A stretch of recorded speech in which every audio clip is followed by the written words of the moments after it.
আজকে আমি তোমাদের সাথে মেথি মাটরি রেসিপি শেয়ার করব। এটাকে আমাদের বাংলা ভাষাতে কুরকুরেও বলা যায়, তো আমি তো এটাকে মেথির কুরকুরেই বলি।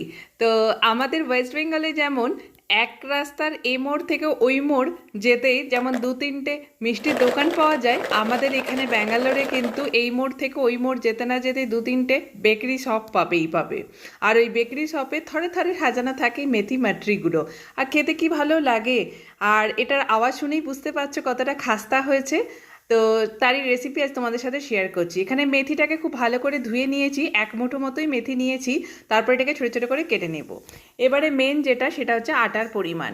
এখানে দেখো এই চামচটা কিন্তু আমার 1 কাপের সমান।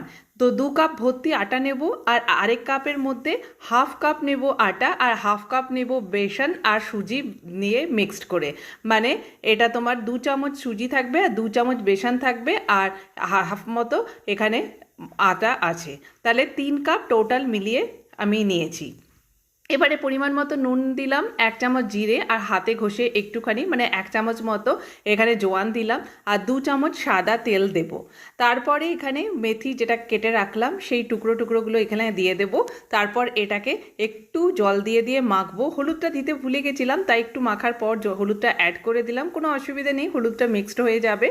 তো তারপরে এটাকে লুচির মতো করে আমি এটা মেখে রেখে দেবো, কিছুক্ষণ রেস্ট হতে দেবো। আর এখানে একটা ঘোল বানিয়েছি, 1 চামচ এখানে কর্নফ্লোর দিয়েছি, আর 2 চামচ আটা দিয়েছি, আর 3 চামচ তেল দিয়েছি। এবারে দেখো 10 মিনিট হয়ে গেছে, এটা একটু সুজিটা ফুলে গেছে। এর থেকে আমি 4টে বড় মাপের লেচি বানাবো। রুটির থেকে একটু বড় সাইজে হয়েছে। তো যতটা পারবে এটা পাতলা করে বড় করে বেলে নিতে হবে। তো আমি চাকিতেই বেলেছি, কাউন্টারে চাইলেও বেলে নিতে পারো।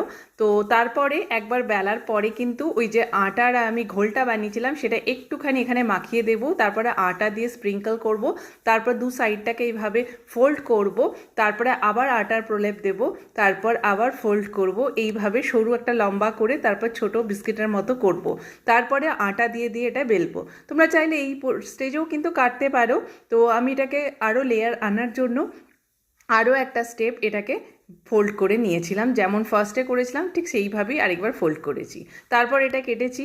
এখানে এরকম লম্বা লম্বাই পাওয়া যায়। তো আমি প্রথমেরটা ফার্স্ট ব্যাচের মানে ফার্স্ট যে লেচিটা সেটা লম্বাই কেটেছিলাম, কিন্তু মনে হলো একটু বেশি লম্বা হয়ে যাচ্ছে, তাই পরেরগুলো একটু ছোটো ছোটো কেটেছি।